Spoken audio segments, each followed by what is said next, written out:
ओम शांति। आज के व्यक्तवाणी 30/5/1971 বাবার আজ্ঞা আর প্রতিজ্ঞা। তো বাবা আমাদের বোঝাচ্ছিলেন কি এরকম বাবার অনেক মহাবাক্য আছে যে আমাদের বাবা আজ্ঞাও দেন আর বাবার প্রতিজ্ঞাও করেন। যে বাবা একটা এক্সাম্পল দিয়েছিলেন, এক কদম তুমি ওঠালে বাবা 1000 কদম এগিয়ে আসবেন। তো সেটা আমরা জানি। তো বাবা বলছে, তো আমি যদি নিজের একটু সাহস রাখি, প্রথম পদক্ষেপটা রাখি, তাহলে বাবার সহায়তা আমি অবশ্যই পাব। তারপরে বাবা আমাদেরকে একটু স্মৃতি আর সমর্থি এটা নিয়ে বোঝাচ্ছিলেন, রাজপুতদের এক্সাম্পল দিয়েছিলেন। তো বাবা আমাদের বলছে সবসময় আমাদের কি স্মৃতিতে রাখব, বর্তমানে আমি ঈশ্বরীয় কুল আর ভবিষ্যতে আমি সূর্যবংশীতে যাব। তো যখন এই স্মৃতিটা আমার পাওয়ারফুল, তখন আমার সামর্থ্য আসবে, আমি সফলতা পাবই। যদি আমার স্মৃতিটা দুর্বল থাকে তাহলে আমি অসফলতা পাব। তারপরে বাবা বলছিলেন স্মৃতি একটা হচ্ছে সাধারণ আর একটা হচ্ছে পাওয়ারফুল। এবার এটা নিয়ে বাবা আগে আমাদের বোঝাচ্ছেন। तो एक होती है साधारण स्मृति और दूसरी होती है पावरफुल स्मृति। साधारण रूप में तो स्मृति रहती है, लेकिन पावरफुल स्मृति रहनी चाहिए। মানে সাধারণ রূপে আমাদের সবসময় স্মৃতি থাকে, কিন্তু সেটা পাওয়ারফুল স্মৃতি হতে হবে। যেমন আমি আত্মা, আমি শিব বাবার বাচ্চা, শিব বাবার সন্তান, আমার আশেপাশে যারা আছে সবাই কিন্তু আত্মা। সবাই আমার ভাই বোন, আত্মা রূপে, শরীর রূপে। আমরা জানি ভাই বোন আত্মা রূপে ভাই ভাই, এটা সাধারণ। পাওয়ারফুল স্মৃতি বলতে কি বোঝাচ্ছে, আমি সেই স্বরূপে স্থিত থেকে আমার কর্মে বাণীতে আসব। আমি যদি সত্যি আত্মা হই, তাহলে আমি আত্মার মধ্যে সর্বগুণ, সর্বশক্তি, আত্মার যে 7খানা গুণ সেগুলো অলরেডি থাকবে। তার মানে আমি আত্মা নিজের সাংস্বরূপ স্থিতিতে অলরেডি থাকবো। তাহলে তো আমি কোনো দিন রাগটাগ কিছুই করতে পারি না, কোনো ঝগড়াঝাটি হবে না, কিছুই হবে না। তো আমি সাধারণ রূপে যখন আছি তখন আমি একটা পয়েন্টের মতো, একটা মানে গানের মতো, হ্যাঁ আমি আত্মা, এ আত্মা সব বলছি।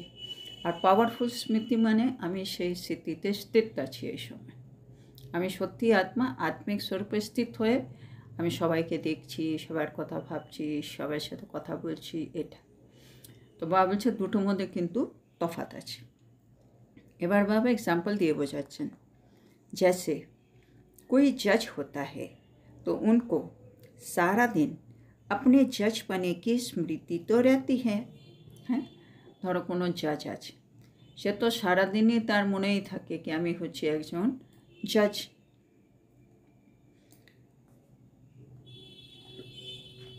लेकिन जिस समय खास कुर्सी पर बैठता है तो उस समय वो सारे दिन की स्मृति से पावरफुल स्मृति होती है।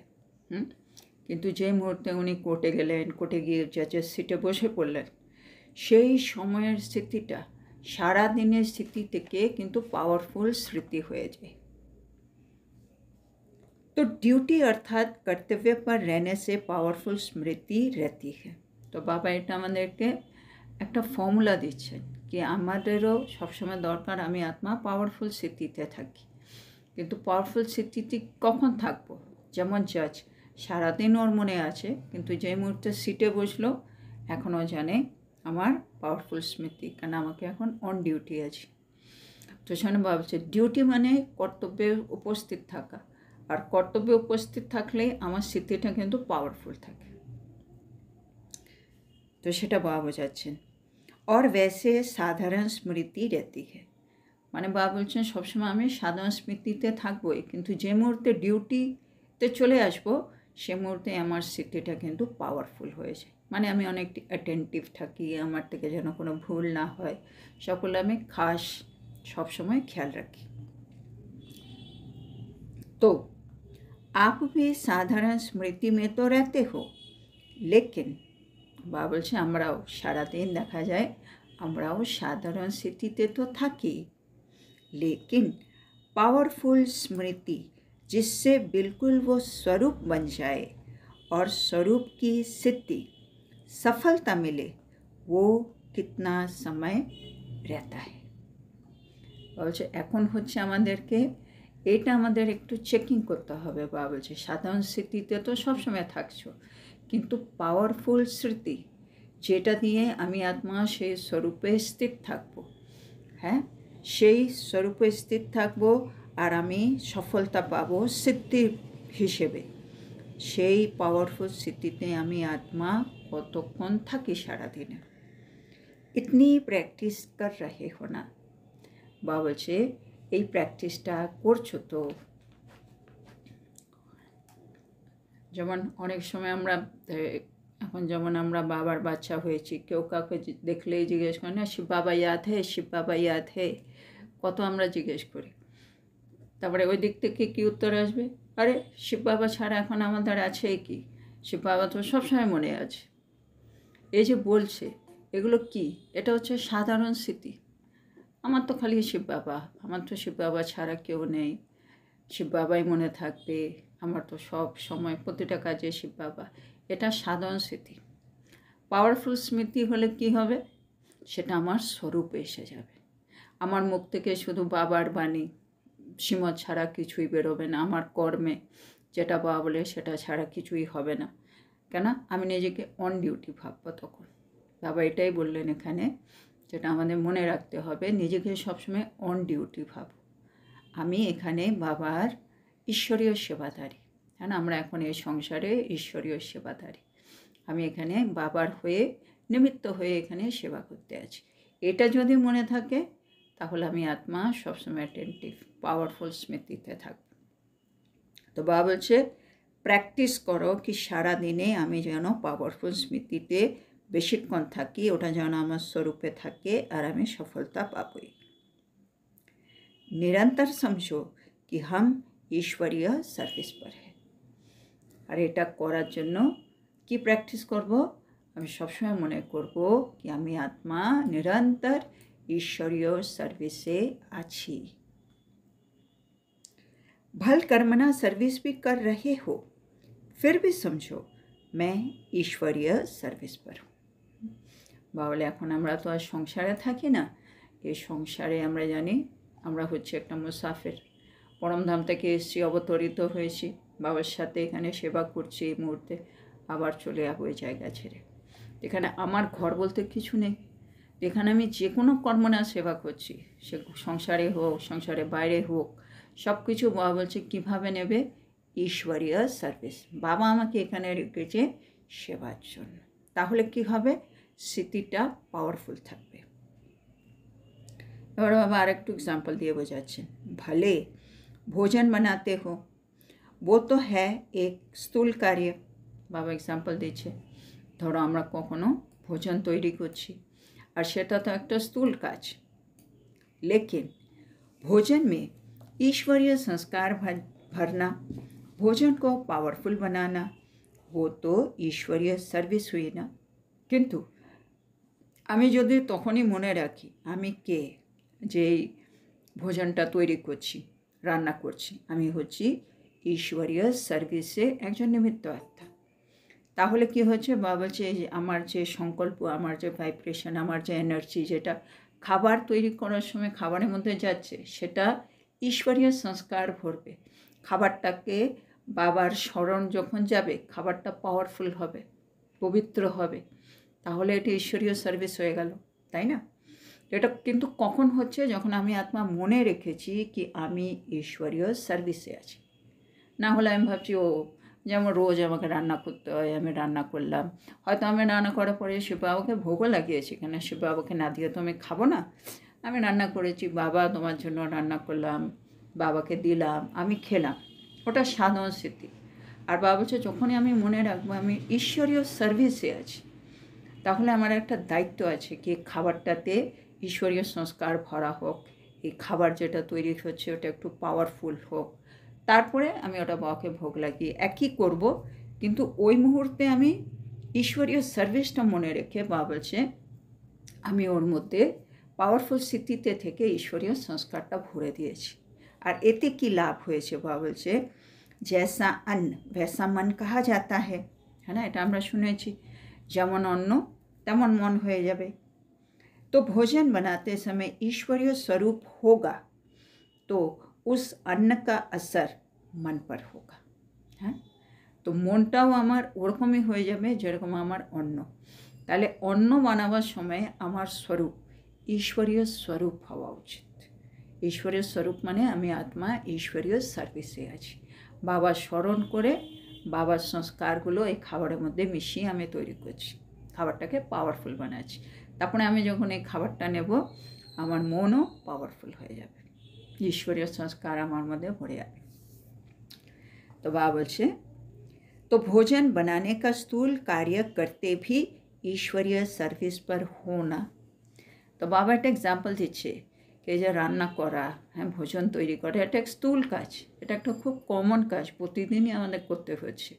কিন্তু এই কাজটাকেও আমরা ঈশ্বরীয় সার্ভিস হিসেবে নিয়ে ওই পাওয়ারফুল স্মৃতিতে কিন্তু থাকতে পারছি।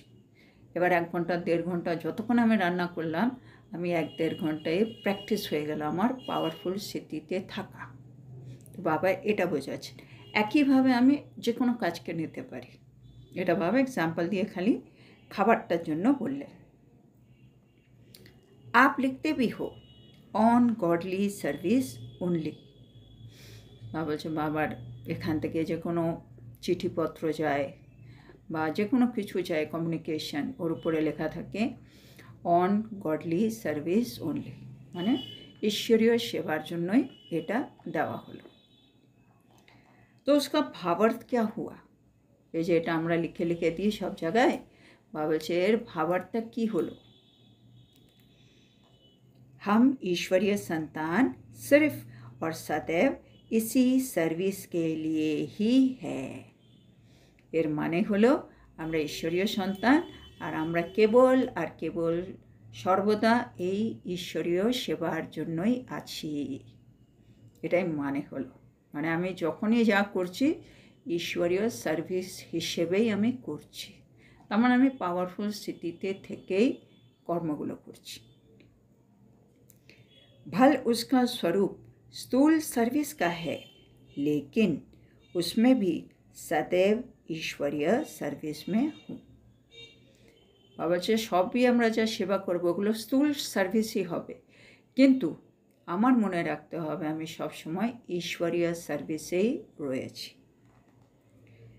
जब तक ये ईश्वरीय जन्म है तब तक हर सेकंड हर संकल्प हर कार्य ঈশ্বরীয় সার্ভিস।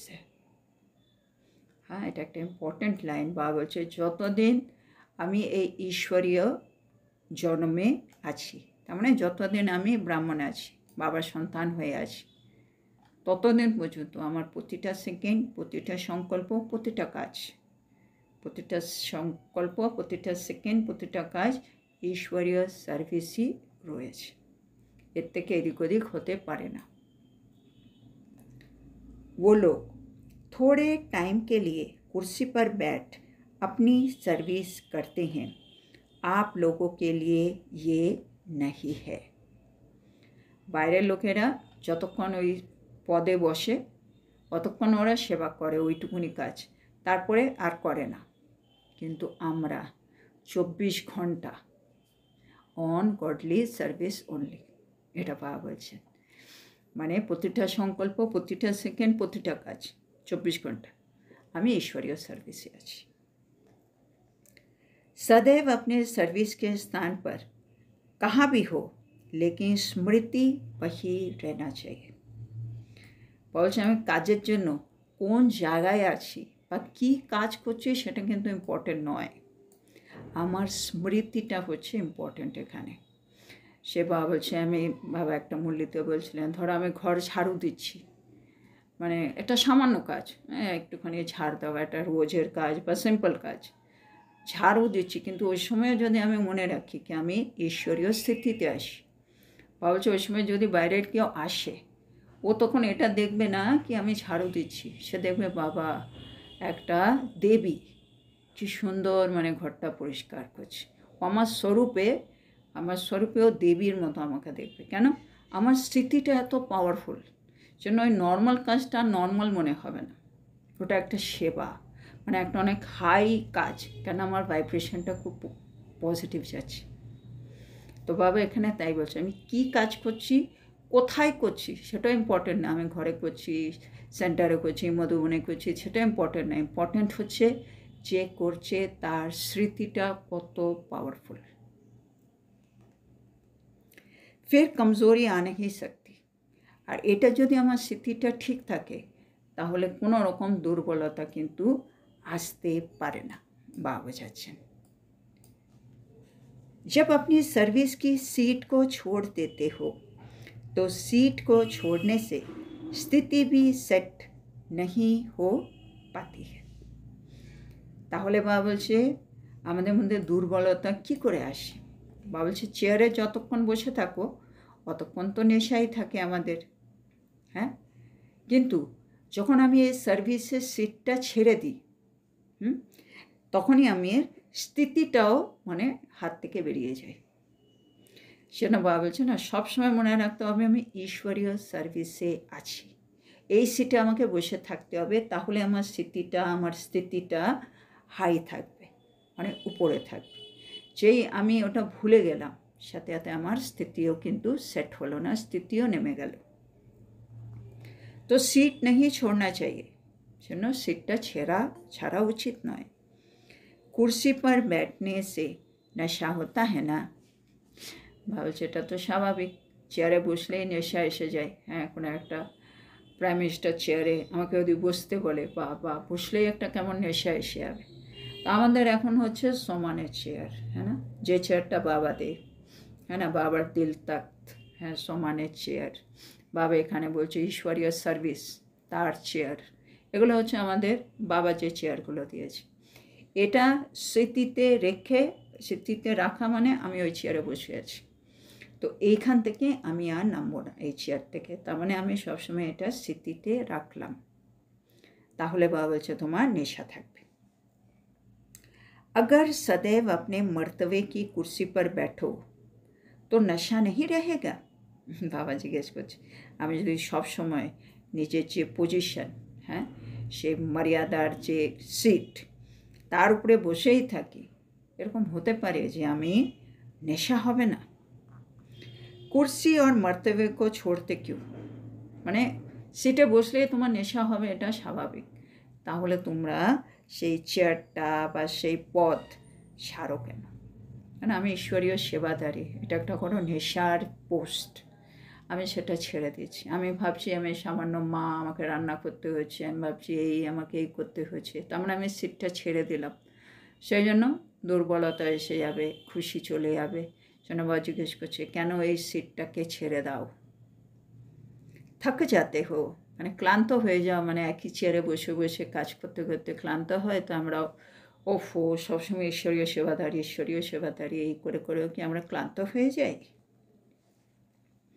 जैसे बाबा आवर एग्जाम्पल दीजिए, आप लोगों ने राजा का चित्र दिखाया है ना, एक আমাদের ছবি আছে, কি ছবি? একটা রাজা, पहले 2 ताज वाले थे, फिर रावण पीछे से उसका ताज उतार रहा है।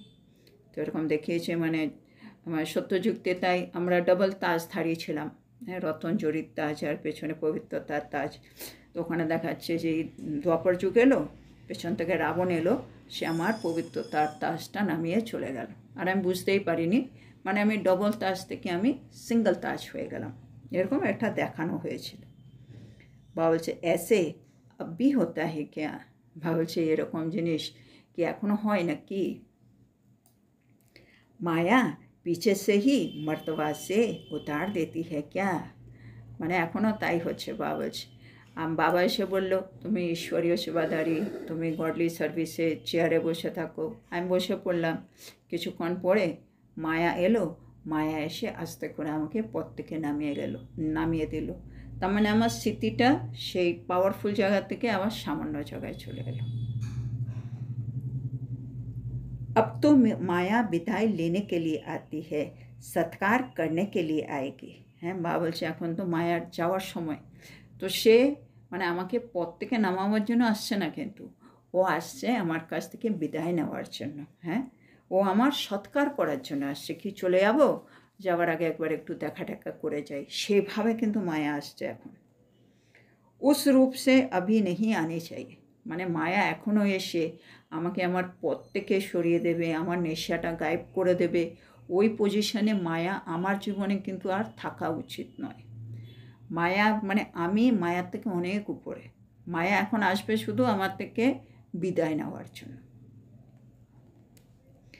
जैसे आप लोग ड्रामा दिखाते हो, कलयुग विदाई लेकर जा रहा है। ভাবছে আমাদের একটা ড্রামা করা হয়েছিল, তখন দেখাচ্ছে কলিযুগ বিদায় নিয়ে চলে যাচ্ছে, মানে সত্যযুগ ঢুকবে, কলিযুগ চলে যাচ্ছে। तो वो प्रैक्टिकल में आप सभी के पास माया विदाई लेने आती है, न कि वार करने के लिए। তা বলছে ওই রকমই এখন প্র্যাকটিক্যালে আমাদের জীবনে তো মায়া মানে বিভিন্ন পজিশনে, বিভিন্ন পরিস্থিতি, বিভিন্ন ব্যক্তির হিসেবে সে পরীক্ষা মতো আসে, কিন্তু পরীক্ষা নয়। বা বলছে ও যাওয়ার আগে একটু এমনি দেখা করতে আসছে, আক্রমণ করার জন্য আসছে না, ও বিদায় নেওয়ার জন্য আসছে। अभी माया के वार से तो सभी निकल चुके हो ना। বাবা এটা আমাদেরকে চেকিং করতে বলছে, মানে আমরা এখন বাবার হিসেবে মায়ার আঘাত থেকে কিন্তু সকলে যেন বেরিয়ে এসেছি, এরকম হতে হবে। মানে এখন যে কোনো পরিস্থিতি আসুক মায়ার দিক থেকে, সেটা আমার উপরে আর কোনো রকম প্রভাব ফেলে না, তার মানে মায়ার আঘাত থেকে আমি বেরিয়ে আছি। তো বাবা বলছে এরকম পজিশনে নিশ্চয় তোমরা আছো, সবাই তো বেরিয়ে গেছো। अगर যদি अभी भी माया का वार होता रहेगा, যদি এখনও মায়ার আঘাত আমাদের উপরে আসতে থাকে, तो फिर अपना अतीन्द्रिय सुख का अनुभव कब करेंगे।